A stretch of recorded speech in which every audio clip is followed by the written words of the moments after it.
Bonjour à tous et bienvenue sur la chaîne de Biochimie Facile. Sur cette chaîne, on parle de divers sujets de biologie avec une attention particulière à la biochimie et la biologie moléculaire. On aborde également les études supérieures et plus généralement avec des conseils pour réussir et des stratégies d'apprentissage. D'ailleurs, dans la prochaine vidéo, je vous parlerai de mes stratégies pour apprendre et comprendre la biochimie de façon efficace et durable. Si vous êtes intéressé par ces sujets, n'hésitez pas à vous abonner et à cliquer sur la cloche de notification pour ne rater aucune prochaine vidéo. Dans cette vidéo, on va parler d'un sujet qui m'a été demandé. Il s'agit du potentiel d'action et du fonctionnement des canaux ioniques. Si vous avez des questions ou des suggestions, n'hésitez pas à commenter sur la vidéo ou de m'envoyer un message sur Instagram. J'y répondrai avec plaisir. Tout d'abord, on va définir ce qu'est le potentiel d'action. Le potentiel d'action, parfois appelé influx nerveux, est un phénomène électrique qui naît à la suite d'une stimulation de la cellule. C'est un événement de courte durée pendant lequel le potentiel électrique d'une cellule augmente puis chute rapidement. Il a lieu dans les cellules nerveuses, appelées les neurones.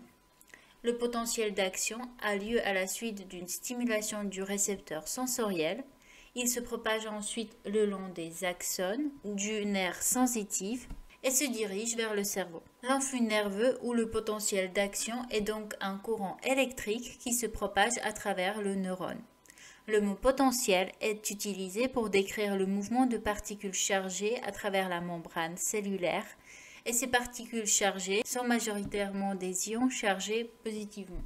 Au repos, la membrane peut être assimilée à une pile, avec une face extérieure chargée positivement et l'intérieur de la cellule chargé négativement. Cela est dû au fait qu'à l'extérieur de la cellule, on va trouver majoritairement des ions sodium, Na+, et au contraire, à l'intérieur de la cellule, on va trouver majoritairement les ions potassium, K+, mais également des protéines qui peuvent être chargées négativement. Comme la membrane cellulaire sépare les deux milieux comportant les charges opposées, on parle alors de la séparation des charges.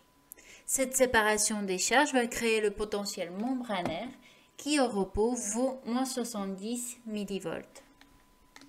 Les membranes cellulaires présentent une perméabilité sélective aux différents ions.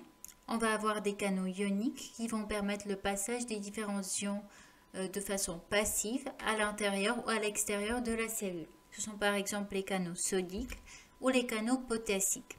On va avoir également la pompe sodium-potassium ATP dépendante qui permet le transport actif de ces ions.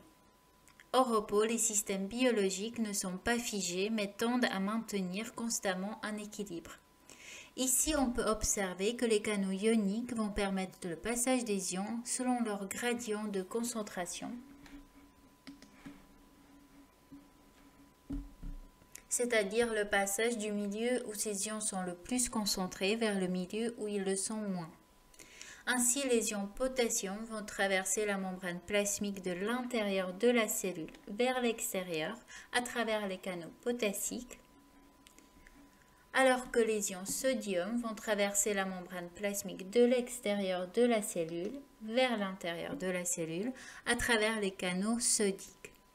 Comme les concentrations en sodium sont un peu plus élevées que celles de potassium, la cellule va avoir tendance à retrouver l'état d'équilibre à l'aide des pompes sodium-potassium qui vont permettre la sortie de 3 sodium et l'entrée de 2 ions potassium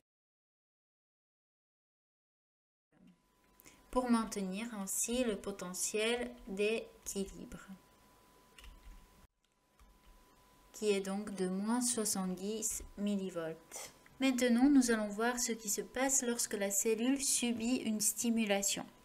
Pour que le potentiel d'action puisse avoir lieu, la membrane doit être dépolarisée à un potentiel de moins 55 mV. Cette dépolarisation conduit à l'ouverture du canal sodique, voltage dépendant qui permet le passage rapide des ions sodium à l'intérieur de la cellule. Cela va conduire à l'inversion de la polarité et le potentiel membranaire va atteindre plus 30 mV.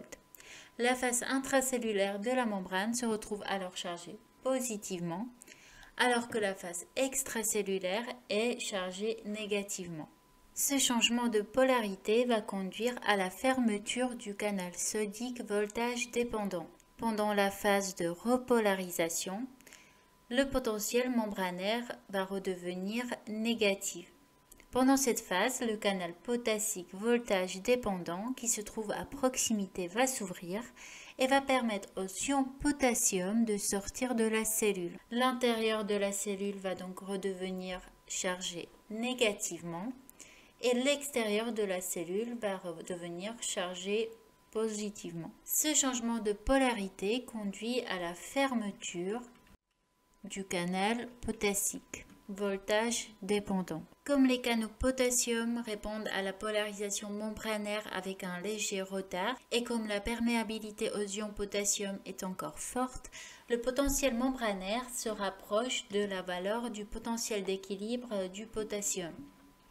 On parle alors d'hyperpolarisation et le potentiel membranaire peut atteindre des valeurs inférieures à celles du potentiel de repos. Enfin, pendant la période réfractaire, le potentiel membranaire va retourner petit à petit à sa valeur d'équilibre. Les ions Na+ et K+ vont s'équilibrer à l'aide d'une pompe sodium-potassium ATP dépendante qui va donc consommer des molécules d'ATP. Elle va donc permettre la sortie de 3 ions Na+ et l'entrée de 2 ions K+. Si on suit donc le potentiel membranaire au cours du temps, le potentiel membranaire de repos est de moins 70 mV. Lors d'une stimulation, la valeur de ce potentiel augmente jusqu'à atteindre une valeur seuil de moins 55 mV.